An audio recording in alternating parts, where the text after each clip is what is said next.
I think with the change, we are a really strong team. They thought I was really bad, and I'm here to prove everyone that they are wrong. Broken Blade will flash away, and the equalizer finds him though as the Antonio's on a killing spree. Last time it was very close. Yike getting a decent amount of damage down, and an excellent hostile takeover to kick things off. Noah going berserk, and now he's just trying to solo Broken Blade, but Broken Blade already taking down one, could just look for a few more. G2, so just slaughtering Fnatic. Broken Blade single-handedly takes on both carries. This is gonna be the split that we are gonna take down G2 and bring the trophy home. Bring Razork needs a miracle, when becomes Lonnie, he gets back! The jungle king of the LEC still got it! They're playing against the best Mitre in the world. We had two really difficult splits, and it hasn't stopped us from trying our best and really trying to improve. Q's over the wall, falls to Targamas. Excellent execution for KC. Finally, all of the pieces come together with a quadra kill for upset. So hopefully we can fulfill our run and make you guys proud. We are the best in the West, the best team in Europe as long as anyone can even remember. We have the most creative picks, drafts. We challenge the international tournaments. We are definitely not going to slow down now. We can win this summer for sure. Nobody takes a title from G2. We won winter, we won spring, and we're going to win summer.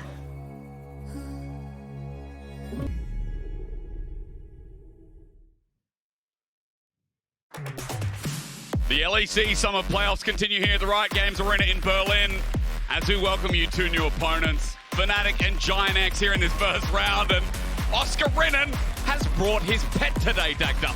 I didn't even cop what it was. What is it? Oh, it's adorable. It's like a little... A cow? Yeah, horse. I don't know. It's a four-legged animal of some description. We're getting more innovative with the walk out there. I want to see it dance one time. Niski gave you one yesterday. I missed it. It was good. The LPL playoffs is what we need to bring, or the walkouts is what we need to bring back. Those were some true. The old IG ones. Yeah. They were so good. Everyone had like their own charisma to bring out. I mean, welcome again. Fnatic versus GIANTX.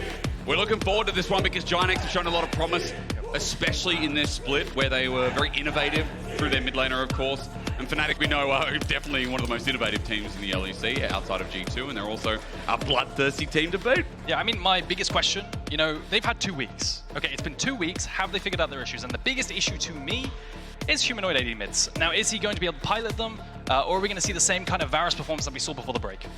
I just want to see him not die.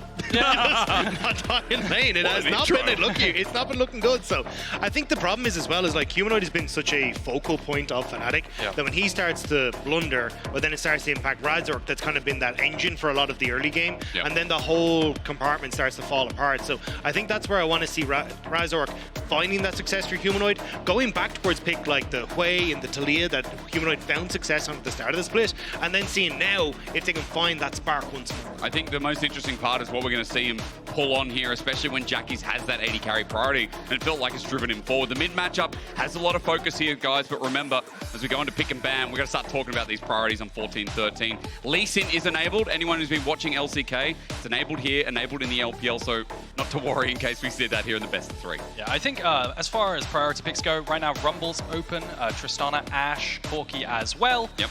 See a handshake once again of Tristana, Corki, everyone's favorite. At the moment, what they're setting up for, I feel like, is a B1 Sejuani.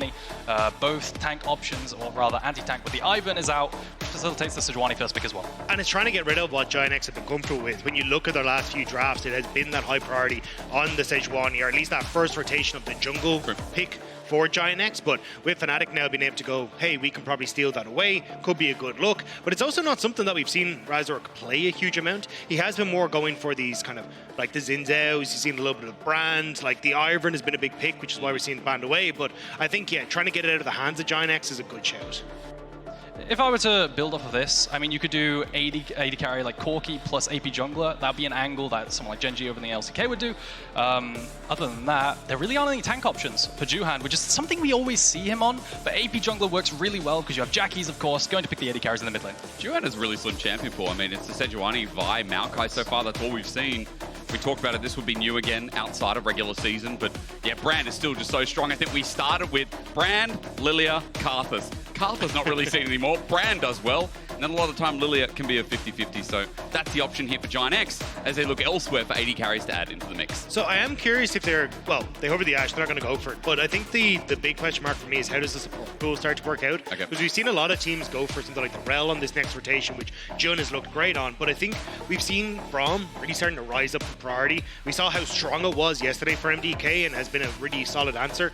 So I'm curious if our GIANTX want to try and wait to see if they take the Rel and then answer with the Braum. But now that they've gone for the Kai'Sa, I think you are just better off taking something like the Rel yourself. But it does mean that Juhan could end up taking like that double Rel Yord comp and work it out. Who's that dude in the audience cheering for Kasate? Like, what are you doing? I mean, now it looks like full topside drafted, right? For the side of Fnatic, do you match that top lane? Do you pick jungle? I'm afraid that if you don't pick Brand here, your AP jungle options get kind of thin. Right now you have Nidalee, God forbid, Brand. Now it's actually a way to start off with. It looks like you're going to drop it. So that's an easy pinch in my eyes. Yeah, I agree. I think you just get rid of the things like the Brand, the Nidalee, and maybe even if you wanted, you were highlighting the Lilia as well. But I think the majority of your AP options are taken away.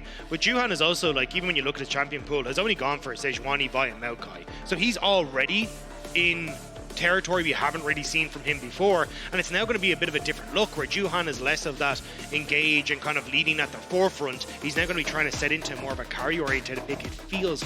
I love the point because Juhan has that question marks over him when this team feels like it needs another linchpin or another carry source, or maybe just a strong element in total. GIANTX ban away the Aphelios is something we've started to see come back into 14-13. The Brand that was hovered before for GIANTX as they look for their jungler also taken away. I think there's some AD carry options for GIANTX right now. I think Ashe is fantastic for bullying the Kai'Sa in lane because you know they're going to pair off with the hard engaged support. So you could take like Ashe Braum into the potential Nautilus or what have you. I think Ezreal is just generally really strong as well. It's kind of soft countered by the Kai'Sa, but it's also incredibly strong, and that might just be bench. I think Ashe Braum is sick here. Like if you take the Ashe, you get the bully in the lane. You also get the Braum for not only just the synergy you have with like a Sejuani, but interrupting the Ornn ult as well. It feels like such a no-brainer, and that's why I was kind of surprised not to see a Braum ban coming through, because you imagine something like a Rel going to be taken here for IgNar or something along those lines, but I think Braum just works so well in this. And how good is it in the meta as well? I look at you guys, I'm like, there's no way that gets locked in. Xayah Rakan on the other side, but who cares? Why is there a sad person in the comp of GIANTX? What's it? So I think I think the idea was that, hey, look, Juhan still wants to try and play this tank role and be that engage role, and I think the idea was they spotted the Braum angle as well. But by going for like not taking your support here, you then, if they blind pick Braum, can still go for something like a Lulu or some sort of enchanter support while still having that engage tool that doesn't rely on the Antonio. So I think that's the idea that GIANTX were seeing. I wonder if there was any world there where the Amumu was a flex, because it used to be played support as a hard engaged champion. But honestly, it's just a tank for Juhan, I feel like. An AP jungle tank to go with the mixed damage of the Tristana. I was going to say, right, you got mixed damage of Tristana, but mainly it's an AP source that actually fills the role, because, you know, we got Kai'Sa bot side that has usually just been AD all in, as we get a front to back from GIANTX in a way, right? A very interesting draft to open up with just one jungle that I guess we weren't expecting. I think GIANTX, you've drafted some front to back, but also a lot of dive threat, because you throw the Ornn, Kai'Sa ult for that, the same with the Amumu diving backline. And the other side, you're a mid-game activated composition from Fnatic with the Rakan, the Sejuani, and the Taliyah single target burst as well. I'm also just very happy to see Humanoid back on the Taliyah. He's kind of been experimenting a lot with the AD mids, as we highlighted, but it just hasn't worked out for him over the last 2 games, getting solo killed twice, and now going back to what was the bread and butter for Fnatic at the start of the year, which was the Huays, the Taliyahs, playing these control mages where he's able to work with Razork, control space in team fights, and then try and set Fnatic up for success, and in particular Noah for success. So let's put it on the toast then, because that's how you start any breakfast, any good day for these teams in a game 1. With Vegemite. Yeah, with Vegemite, of course, but that comes later. Maybe there's a game 2 or 3, Dagda. Hold your horses. I know he likes it, but anyway, we'll move on. The biggest point is that we want to see Humanoid on control mages, you know, something that's not AD carry mid. Okay, big tick, especially for the guy with the Marek Brazda side. And the other tick is seeing Jackies on an AD carry again. The thing about Jackies is the in-game, though. Can he control himself? Can Humanoid control himself? Keep it clean, get through the first round unscathed. Because remember, the winner will go up against SK. Fnatic versus GIANTX. Best of 3 starts now, and I hope this one gets messy with an Amumu out of left field. But this is where, again, like, we got to set it properly, right? GIANTX, this is an uphill battle. Of course. A lot of people are looking at Fnatic coming in as like top 3, if not top 2 teams in the league out of the first couple of weeks. And for GIANTX, it was kind of the surprise team coming into this. So taking what is a bit of an unconventional jungle pick, I think a lot of eyes are going to be on Juhan for how can he, one, help out Jackies in that mid lane in this matchup against Humanoid, and then try and set up the rest of the team for success at team fights. Yeah, definitely my eyes are on Juhan there. Just like you said, I think it's really important when you play against the Taliyah to be able to shut her down and not let her roam, right? So early ganks into popping a flash or something make her really uncomfortable stepping into the river. Well, I'm looking forward to what happens. Good. Fnatic. Hey, it could be GIANTX, but let's be real, is it Fnatic? The keyboards are out. All right. We'll find out in just a second. Yeah, we will. We'll get a real answer for you shortly. But yeah, coming back to it, look, this is definitely an uphill battle for GIANTX. Yeah. GIANTX have not beaten Fnatic all year long.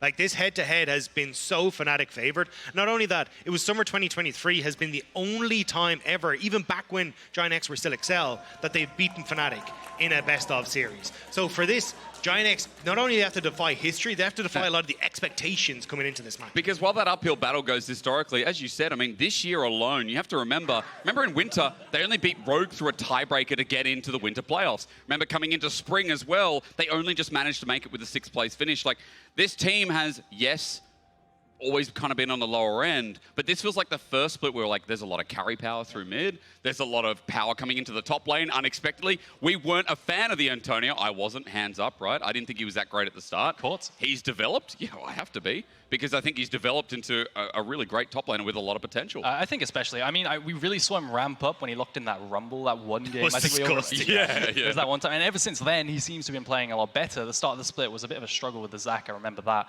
But yeah, I think this split, they could have done even better, because I think back to games versus, for example, G2, where they should have won the game. The game was completely theirs. Throws. And it was just a throw at Baron. So it's just really unfortunate. I think they could have been doing even better in the standings. Yeah, I mean, again, it's upsetting because you see that potential. And it's funny, again, that when you see a team with Patrik and IgNar together, and you're like, well, these guys have got a lot of history behind them as well, and they're not even the stars of the show. That's how good GIANTX could potentially be. But that's the thing. A huge amount of what GIANTX's game plan has been is get Jackies fed. Yep. Play around Jackies. And I think even though we saw like G2 were GX put on a show against them, we've seen the flip side, which is against Karmine Corp, who read that GX were going to try and play around the mid lane. They just shut that down. They're like, we're going to send 2-3 people mid, and we're going to make sure you don't get to play around Jackies. And that's where it ends up absolute disaster. That's the wrong button. Come on, Eragon. Banger. I'd like to apologize. I think Eragon caused the pause. What button did you press over there? So if you want to talk back to production, it's the one that says production. I swear I pressed it. No, that's a knob, Eragon. So I was so curious. I was like, when was the last Amumu played? All right. Like, I think you're also caught because you didn't just use the computer. There's a keyboard there, Eragon. Yo, it's kind of difficult, isn't it? Oh my God, this guy. Look, you get used to it. It's all right. But look, I think the whole thing is like, this is where I want to see GIANTX kind of overcome their demons, which is continue to play around Jackies in the mid lane, but get away from a guy like Jun, who's going to try and track IgNar as he moves in towards the mid lane. Like, if Juhan can try and set up for some of these plays in mid, cool, Jackie's going to be in a great spot, but is trying to not have Razork there at the same time, because something like the engage from IgNar and then also the setup from Razork with the damage from Humanoid could spell disaster for some of these GX players. I do have that stat for you. Would you like it? Heavy. I used the right button on the console. Okay. Summer 2023 by Peach, and it was a win. That was recent. Yeah. Well, I mean, 2023 was last year. GIANTX. Yeah. Someone on that team likes Amumu. I love how you said that was pretty recent. Like 2023, yes, you count backwards one. But it's closer than I thought. It is. It was closer also than the you year that XL made finals for the first time, you know, after beating Fnatic in that Summer 2023. So maybe this is the secret sauce. Ooh. Maybe they just need to play more of Mumu. Is it an insult to Peach, though? I don't know, because no longer on this team. As you know, Juhan's taken the place in this split. We're back in. Now, I was told there was an environmental issue. I'm glad the environment feels a lot better so that we can get in and find out what Game 1 looks like. This was what we were going to talk about a little bit before, and that's just because mid lane seems like such a vital point to GIANTX and Fnatic that we have to compare the isolated deaths, especially between Humanoid, who had a rough end of split, and Jackies, who feels like getting caught out. was causing a lot of the issues for GIANTX. And I think the big standout for Humanoid is just the fact that he's got solo killed in his last 2 games. Both Zvyro managing to pick up a kill and also then dying against Nuke as well against the Forky. So I think there's been big question marks around Humanoid's performances when he's been on these AD champions, but going back to basics feels like he's more a comfort here with the Taliyah. And I think it is going to be a case of Jackie's finding success in this mid lane against them, but as the desk highlighted, not getting caught out when it gets to the later point of the game, because that's where it starts to crumble and the macro starts to fall apart for GEX if you lose their mid laner in those caught-out scenarios. Yeah, I will say with those stats, it's a lot easier when you're allowed to perma-hit your enemy laner to have quite high stats. And I feel like on the side of GX with Jackie's, Juhan likes to spend a lot of time around mid lane, right? On top of that, having compositions built around you, it will naturally inflate them. Not to take away from Jackie's, I think he's played absolutely phenomenally, but that's probably why he has over 800 damage per minute on average. It's very, very high. I mean, playing around mid is a good way to get GIANTX ahead, as we said. It's only the problem of him getting caught out. I feel like a lot of the time he's been, I can't use the word reliable, but I feel like he's been reliable in the sense of getting the ball rolling here.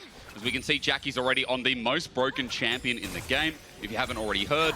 While in another lane, meanwhile, Fnatic and Juhan get to level 2, it seems like, first, and push out the lane on Xayah Rakan.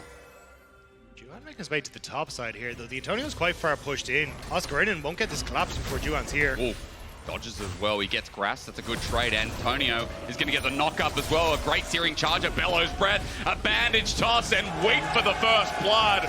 Great timing. Juhan gets on the board. The Antonio holding the wave, refusing to let it crash so that Oscarinin is overextended. He doesn't pop the ghost, knows he's dead. Tries to pop a cookie to get out, but in the end, it's Juhan skipping the Krug camp to find that kill. And it means that on the bottom side, Razork tried to set up for a dive on the bot lane, but they were able to clear out that minion wave nice and quick, so no real response for Razork. So nicely done by Juhan to find that moment. It's also nice for the audience because we get to find out sooner rather than later what this Amumu is going to build. It gives us less time to worry and more time to question and see what he does as he approaches that level 6 mark. Bammy Cinder, so we're going for the full tank start. I don't know if you guys had any questions about that. You're looking at me like, yeah, of course. I mean, yeah, probably, especially when you're going up against like the Taliyah in the mid lane, probably going to go for the Hollow Radiance nice and early to get a little bit of that magic resist, because that's mostly where you want to try and play around and make sure you're okay. But yeah, I mean, it's just at this stage, you want to be that main engage tool to set up them for the Antonio to come in with that secondary Ornn ultimate, so I'm not fully surprised to see him go time. Yeah. So I've seen like one Amumu in solo queue this year. I think generally like a Sunfire option into, I think Riftmaker was an option. Ooh, okay. Because you get AP based on HP, right? I think that's like a mixed build. Something like this. Okay. Whether or not you just go full tank anyway, you know, because it's competitive setting and it's different. Usually Juhan fishing around mid lane. I told you this mid lane is going to be quite volatile because it's all Humanoid and Jackie's activated. Jackie's can keep pushing, take platings. That's really nice. The same for Humanoid. If he's allowed to push up and then eventually roam down to bot side, you know, especially at level 6 activated, level 3 activated Xayah Rakan, that's going to be nice too. On a good ward there, spotted the movement from Juhan down. And I think this is something that KC did really well against GIANTX, was getting that deep vision to spot out where Juhan was, because oftentimes if you can sync up, like Razork's trying to do at the moment with Juhan, you can try and interrupt him playing around mid lane, or at least you can try and persuade him to not focus on his lanes, or at least dissuade him from doing it. So I think that's where we're going to see a lot of Fnatic put that pressure and see if then Juhan can try and match if IgNar ever tries to roam as well. Razork's down the bottom lane. We haven't talked much about him here in this early game. Sejuani's just been farming away. Small lead within the jungle, but remember that Juhan got the gank off and the first blood. Gold went to him as well, so he's currently up. Razork can't find any options as the wave looks like it's pushing back out, with Patrik and IgNar pulling back as well and just accepting and waiting. I think this is where if I'm Fnatic though, I try to crash this wave, reset and move my bot side to the top lane. You got boy grubs that are about to spawn, and you're going to be in a decent spot to try and go for them. You can already look at Juhan and Jackie's trying to play off the mid push they have to set up vision for that, which is going to be nice, but maybe they can sneak one away, but it's going to be tough. I think GIANTX are just going to have to give up this spot. Yeah, nice little stopping the cancel on the recall there from the Kai'Sa Voidseeker by coming out of the recall, then coming back into it with the Xayah Rakan. Really nice there. It looks like Rakan's going to open up through mid to potentially contest these grubs. Razork is fishing there for Juhan. It's always fun, but it depends if you catch anything. I mean, first grub already taken down. Juhan's used his smite. Razork has one on the back wing as well. He just walks in, takes it. So we're one apiece for the grubs. It looks like GIANTX is still going to be looking for the second one and finding it themselves. As Jackie's is level 6 here, remember. He's got a lot of brain power at him, but Razork just walked in and W'd it.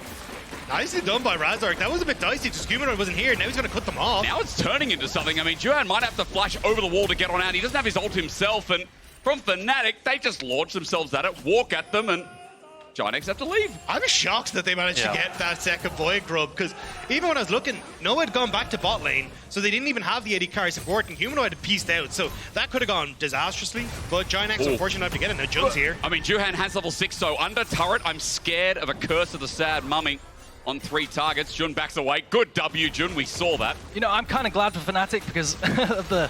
As I might have to hold that IgNar is looking mid. But yeah, that dive up topside, trying to dive in Ornn with Sejuani Cassante is very ballsy. That is not a lot of damage in your kit, so base damage, hopefully, you know, thankfully, I'm going to go through there. Is that because earlier on, I think the day we saw a Poppy getting dove, that was a bad thought, as Noah might be in trouble. The feathers to fly out, depending on if IgNar uses the flash, but holds onto it, and Noah walks out. I think he was lucky that Patrik didn't have 6, because if he was able to close the gap, it doesn't matter if IgNar is there. You're kind of just doomed as Noah, or at least you have to burn that flash. So Noah playing a little bit too far up, but luckily he doesn't get punished. The wave is in a bit of a bad spot, though. Jun needs to get here to help him crash this in, especially with Juhan on the bottom side. Level 6 on Juhan now. And this is where I'm assuming Amumu spikes 2 Qs in terms of the charges. So a lot of CC available if they want to burst up a single target.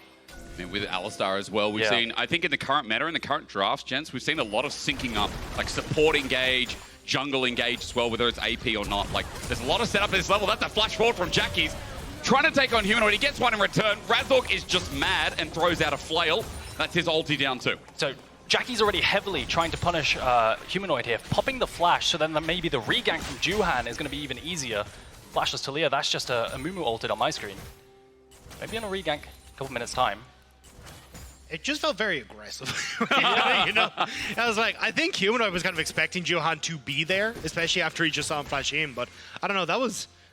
Yeah, I think he could have just jumped and tried to force the flash anyway, but bottom side now, Juhan starting to move in. Again, GIANTX have IgNar at level 6, so you can see Razork down here to try and cover in case any sort of dive comes through.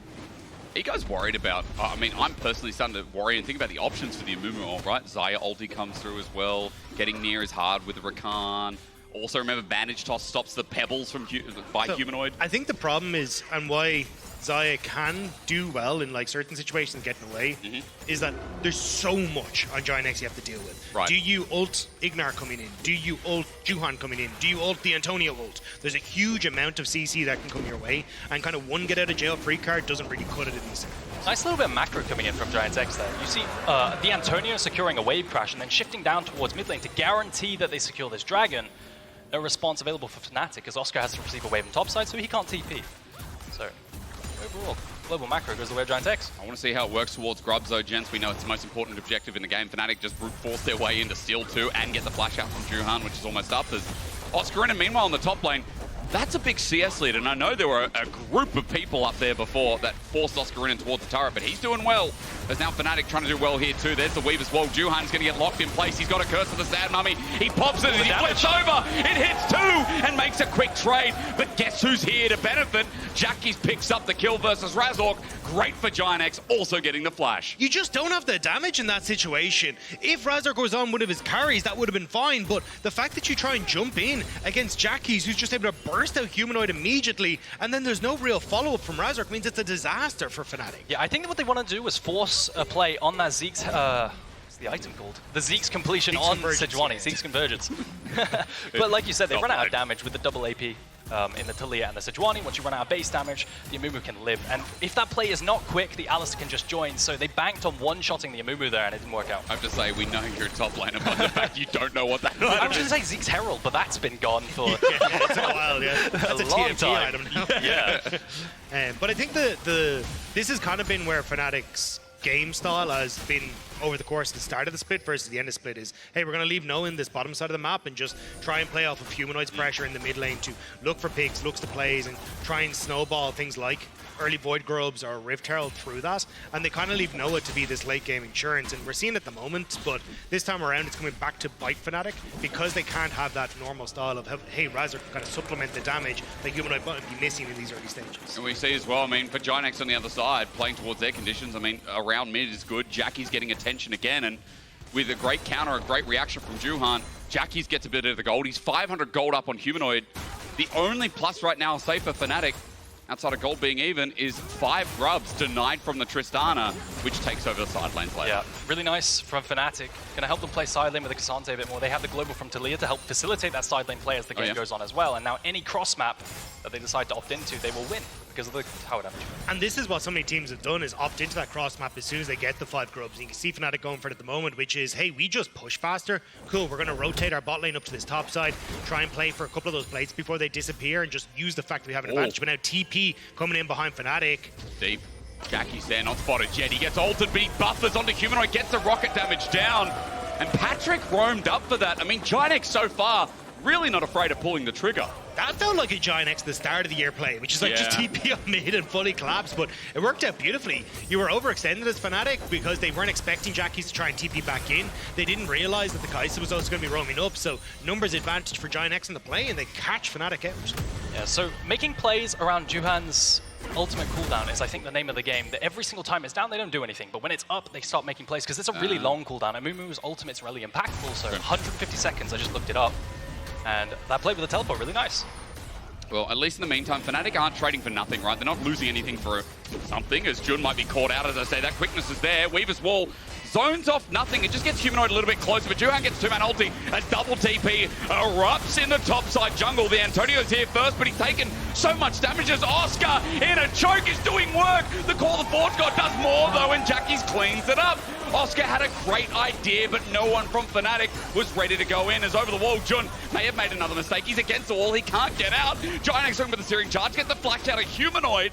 And GIANTX is a 5-man crew. Yes, they're so low, messy, but they've gotten more so far. The mess continues, and Dagda, get ready for this one. We're going to need a bib. Humanoid takes down the Antonio, and Fnatic fight back. The extended play evens out the score, but at the start, Oscarinin had a great idea. He wanted to cancel the Ornn R2, not allow him to do it, but he got CC'd up, so that he could not use his ultimate. You're going to see Oscarinin die without casting it. The ult comes down from the Amumu, and here comes the teleports. But this is bizarre. Like, look at where GIANTX's carries are. They're nowhere near the fight, and everything from your front line has already been blown. So this is where Fnatic try to re-engage, but they actually end up in a position where Noah and Humanoid aren't able to get past that front line to deal damage. So the entire time, Patrik, Jackie's free hitting Noah. Couple of autos there, but that's the first time he's really been able to do anything this entire fight. And I think the idea is from GIANTX is they have a Kai'Sa, right? Kai'Sa can join the fight from 3k range away with the ultimate. So if you start fighting the enemy jungle, it's suddenly there's a numbers advantage. Regardless though, it becomes even in the end. And I need to reiterate on a point in front of you, mate. You two different people completely, but bandage toss. Bandage toss, 2 charges. No, not look, you're both great, all right? 2 bandage tosses. Once they were down, as you saw, the second one around Grom actually went down. Also, Fnatic willing to kind of re-engage and find that pick, commit flashes too. So I think a really intelligent point is that this comp still feels like it revolves a lot around Juhan as he gets the dragon here. Look, GIANTX at the end were able to trade evenly. They've got 2 dragons. And they've got a 3-0 Tristana. I feel like Jackie's is, again, in a position to succeed. It's just all about how they can move into this mid-game, and we talk about how Jackie's can't get caught out in this game, no way. I will say, I completely agree with you. The gold allocation for GIANTX is really nice. Jackie's is incredibly strong right now, and what they're doing with that is putting him in side lane and then shadowing him, strong-siding him in the side lane to be able to use that tower-taking potential and split push. Oscar can't really do anything about it. I do think they messed up the assignments, though. I think Jackie should be on top side right now because they want to try and play for at least Rift Shroud and Control. Because you've got 5 Void Grubs, Fnatic have the push advantage, and they're playing on the side that has the Rift Shroud available. So you've lost 1 tower, half of your top tower, and now Rift Herald about to be taken, can be plonked in mid and take that structure as well. And I feel like if you're looking towards the bottom side as well, Dagda, further to your point, because of this lane allocation, K'Sante gets a bit of free time as well. That turret should be dropping down. They're struggling to defend top because the Antonio is just getting battered by a bunch of bits of land. He has to get out of there with set piece of wall as well as Jun has the quickness. So, okay, ipso facto, there is a bit of a trade while Razork goes on in, but won't find the ulti on IgNar, nor does he want to throw it. And this is the power of the grubs, right? Now top lane is 1 demolish proc away from being secured. Oscarinin is going to get bot tower as well. With all this tower damage, it's incredibly hard to cross map into. Every single play that you take is just going to be losing because you do less tower damage. I think you're in a terrible spot now as GIANTX, because even though you've got these early dragons, top turret gone, bot gone, Rift Herald in tow to take mid, suddenly this map becomes so much smaller if you're GIANTX, so trying to contest for Mountain Dragon in 3 minutes is going to be significantly more difficult. And I think this is where we're starting to see that break between kind of our top 4 teams and the rest of the pack is how they use Void Grubs. Fnatic understanding how to trade on the map to create these moments where, sure, you've got early dragons, but try and contest number 3 because you're going to have no access to that river. Yeah, how you use early Void Grubs is incredibly important here, like you said. 3rd dragon on the table. What's important now is using those Void Grubs to be able to get strong enough to fight that 3rd dragon. So what I'd like to see from Fnatic is strong side, top side, and secure that tier 2 tower up there. It's a huge bundle of gold that will maybe get you to an item threshold for this next dragon fight. Okay, and Juhan just takes a trade as he runs away though. Let's see how that strong side is used for the time being. I like that you guys are still talking about the grubs. I mean, for the past couple of patches, grubs have really started to rule. Remember when we came in and we're like, Void Grubs are okay. Yeah. Then they buffed it to make more fights, and maybe now it's going to be better. He's stuck on the spot. He can W over after flashing, but I mean, Razork, all we need is a cooldown and a grand entrance at that as well. A shutdown to Humanoid. Dagda, don't say it. Dagda, you said it. You said it's happening. You said it earlier. You said it's happening. Jackie's getting caught in the side lane every time.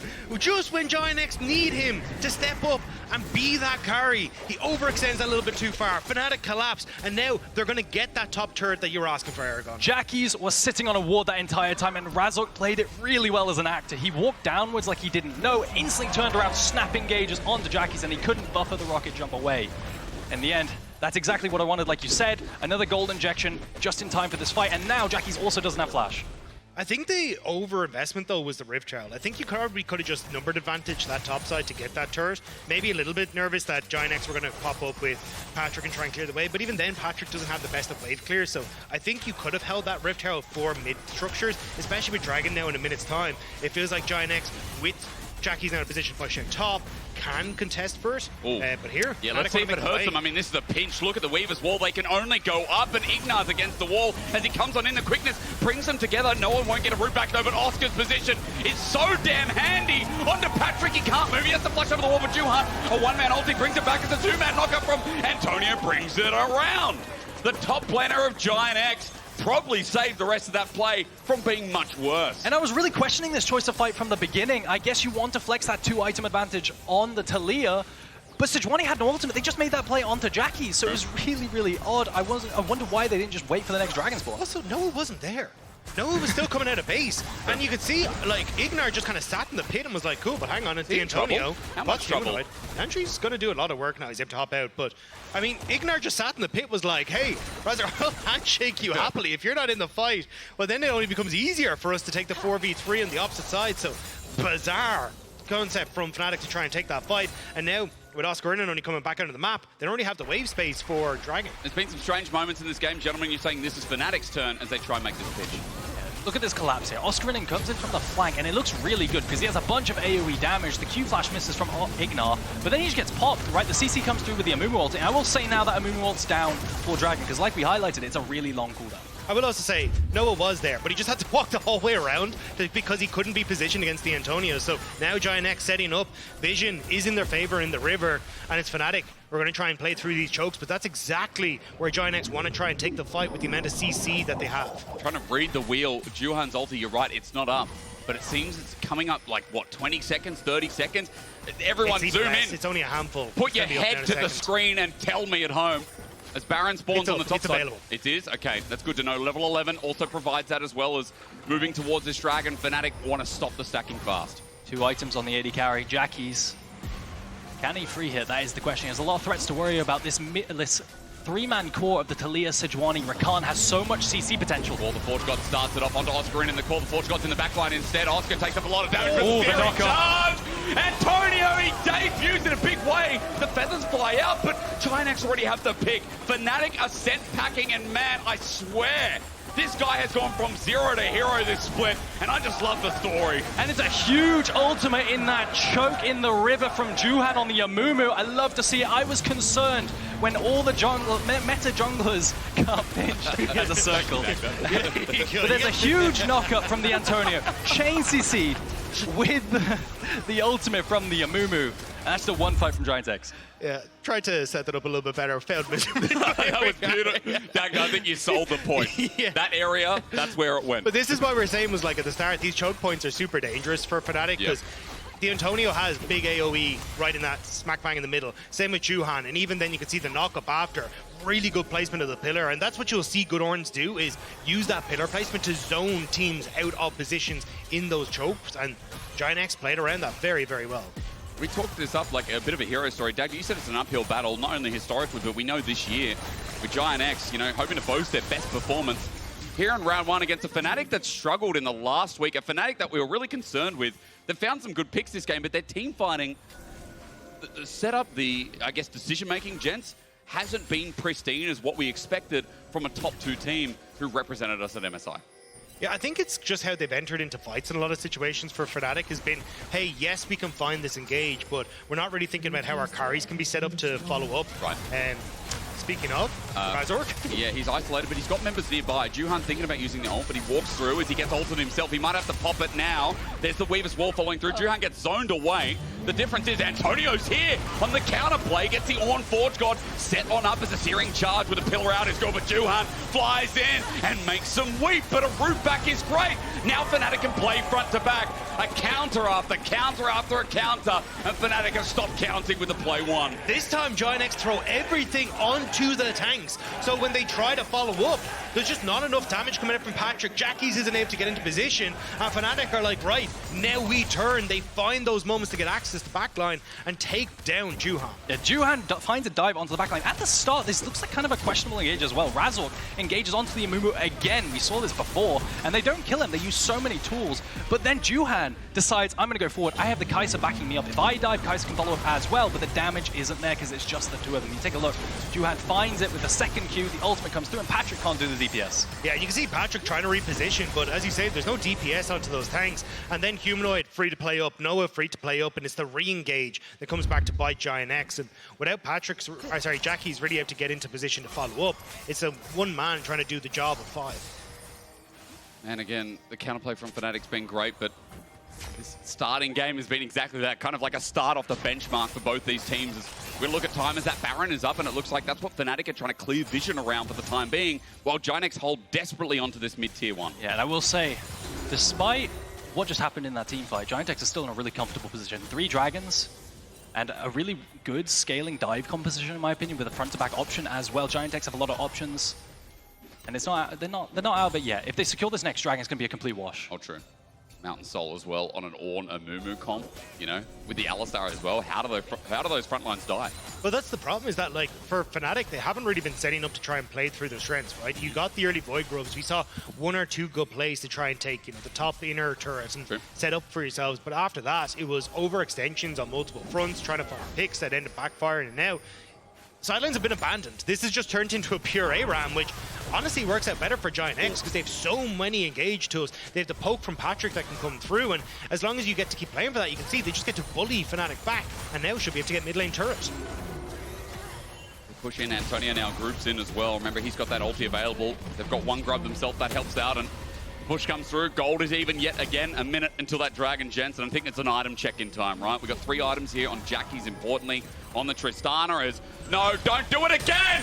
Jackie, stop it! On a ward, he spotted out, he continues to back, he gets the ult. Maybe it's a bait as Razork has to push back instead. This time, we were lured in. Jackie's can reposition here as Call the Forge God from downtown layers up, and Jun's in trouble, Noah's in trouble. The bandage shot brings big trouble, and a shutdown goes to the Antonio, while in the backline, IgNar just rolls in and has thunderous blows for a cow.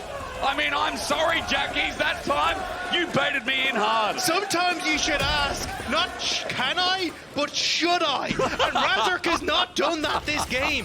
Goes and tries to engage on the Jackies, but Eragon, you said it, there is no follow-up there from the rest of the team. They're trying to utilize the Sejuani engage plus the global Taliyah to jump on it, but they don't one-shot, and then it looks like Fnatic are going to get out afterwards. Take a look at this. There's no damage coming out. Noah can't hit. Oscar isn't there. He'd have to tank the tower. Noah got popped by the wall. Also, yeah, Humanoid's wall just cuts off Oscarinin, so it falls apart entirely.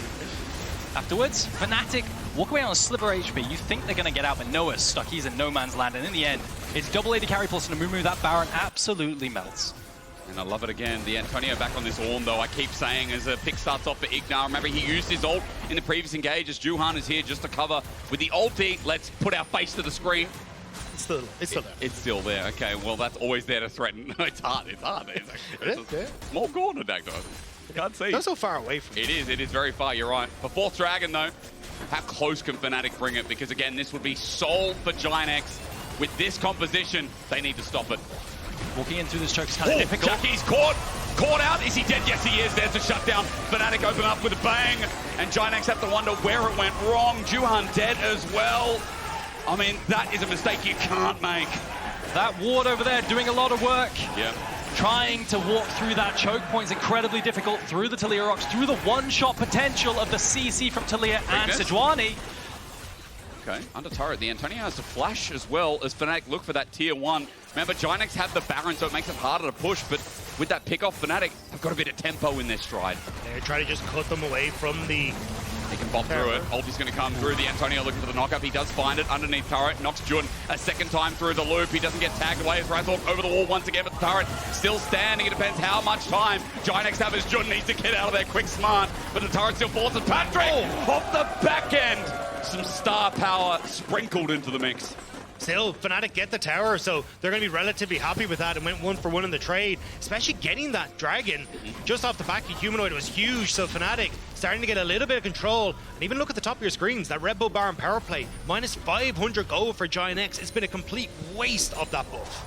I think GIANTX need to rethink the way they approach these fights. It has to be on IgNar with his ultimate of the Antonio walking through these choke points to be able to create space for Jackie's to walk in as well. If that's not the case, Jackie's has to rely on buffering any kind of CC that comes his way, and it's always a bit dicey. And that's the thing, like, the Antonio was starting to do that, right? He'd thrown in the pillar, was starting to slowly gain back some space, but Jackie's just on the opposite side, too close to the wall, and ends up getting caught out, so it's a little bit unfortunate. Now Fnatic have kind of found that window where maybe they can start to claw this game back into their favor, but GIANTX back under the map first, got a couple seconds left in that Baron buff and want to see if they can at least get some damage onto this top lane turret. I hate to be a cop-out, but I mean, when you talk about experience, you know, ways to come back in the mid-game, how you play the mid-game overall, which I feel like is the hardest part of League of Legends.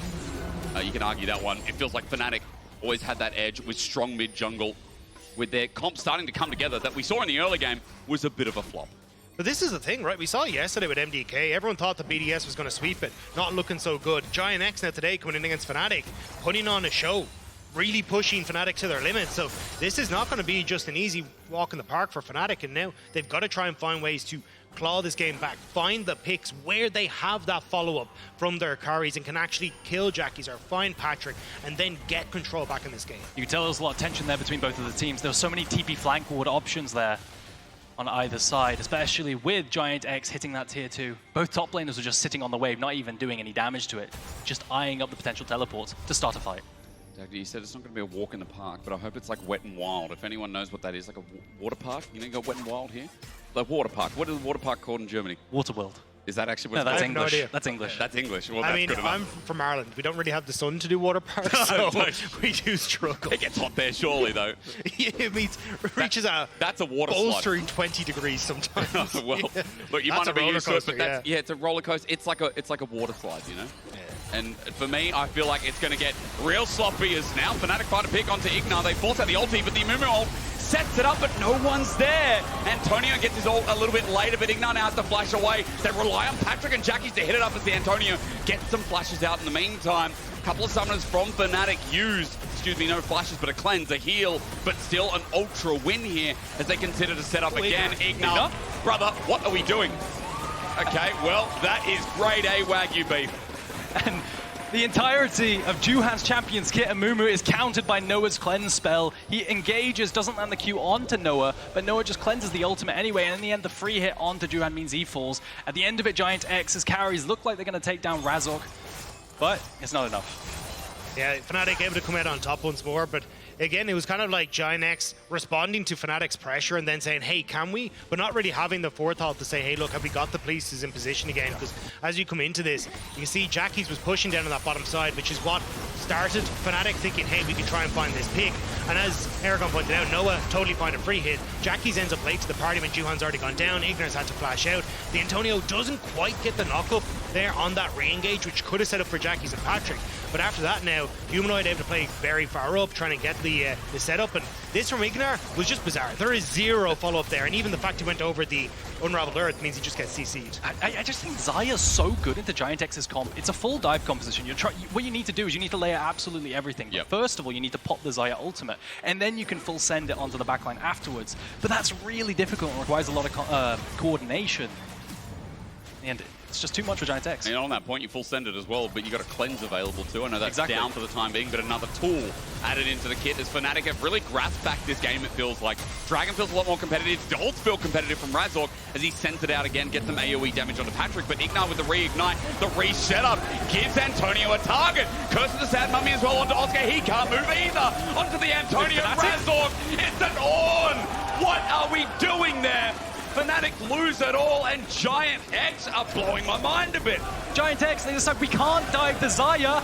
Let's just kill Juhan. We knock off the Celestial opposition, and they one-shot him, CC him to death. He just has a Warmog, so great play coming out there. And you think it's all right for Fnatic, because all the tools are used onto the Rakan, but the it only isn't. thing amazing about that fight is the fact that that feather came from the enemy base. The second time I've seen that. No one just keeps pulling them in from like the enemy fountain as Baron stuff. But now GIANTX, they got the Dragon, that soul. They get the Baron, and they'll be able to set themselves up significantly better now to try and push out these waves. But you see as you come into this fight, like, everyone on Fnatic ends up turning on to the tanks. IgNar's like, cool, I don't even have to pop bolts here. The Antonio's hiding over the side, and then these choke points once more, where Fnatic are trying to regroup to set up a front line, but Patrik, Jackie's untouched in the back line. The Antonio is able to survive the entire way through, and now Razork is desperately trying to find something to claw back, but can't finish off the Antonio. Crucially, so much of a support's tankiness comes from that Celestial opposition. On top of that, Juhan being popped, Oscar wasn't able to W because he was CC'd before he could get the W off, and he gets absolutely one-shot by 2 AD carries as well. Yeah, I mean, it's crazy, isn't it? That damage we talk about, not only Tristana, but we've got AP now shrilled out in Patrik's build as well. You can see moving towards a 4th item, which already starts with the Scepter, already starts with the Magic Pen as IgNar chasing Wonderland here, but Humanoid not going to let him continue on as, guys, look, remember Dragon was taken in the replay. It's Soul. Mountain Soul for GIANTX. Now, Eragon, what'd you say? Doomed, feels bad. I mean, it's not impossible, but it's a rougher game state now for sure. It's really rough. A lot of your composition, you have so much single target burst. I keep saying this, but when they're so tanky that they live this kind of single target burst, the front to back becomes incredibly difficult afterwards. So I think Fnatic have a massive uphill battle. GIANTX do need to try and sync up these waves, though, because at the moment it's become very easy for Fnatic to kind of bounce back and forth between the two. The Antonio now on this top side. I was going to say Fnatic should be able to walk over, so there's no real wave on pop, but they're going to just give up mid. Juhan tries to engage onto Oscarinin, but just going to get a bit of poke. IgNar? Oh, the dive underneath. Hang on, IgNar jumps on in. GIANTX, so he's tanking up. Again, Mountain Dragon helps out, and Juhan's ult helps more in their opening game of playoffs. They're taking down Fnatic. I mean, GIANTX, bigger than we thought, better than we thought. Fnatic out of options, it seems. There's 5 members with the Baron up, look to go in, and Juhan gets another rune in. Hang on, mate. Hang on, brother. Hold your horses. That's a bit too far. Is it? Does it matter? Maybe it doesn't matter. You know what, Juhan, do it again. They could just hit the towers. They can just do it. Oh my God. Oh, the blow up as well. That's all they need. GIANTX. I doubted. We doubted. But that is a brilliant way to enter playoffs. And things got a little bit dicey around the mid game for GIANTX, but it doesn't matter. All it took was that one team fight at the 4th Dragon, secure the soul, and they just stat check with that front to back. And so often they're able to just catch Fnatic out where they misposition for a team fight. Think back to that Dragon where GIANTX just using that choke point so effectively, playing to the strengths of the composition, and they find themselves now up where everyone kind of expects this to be a Fnatic 2-0, but GIANTX come out swinging. I mean, it was a great game from them, but it's only game 1. We'll see if Fnatic can fight back as we go to a break and return, hopefully, with more in the series.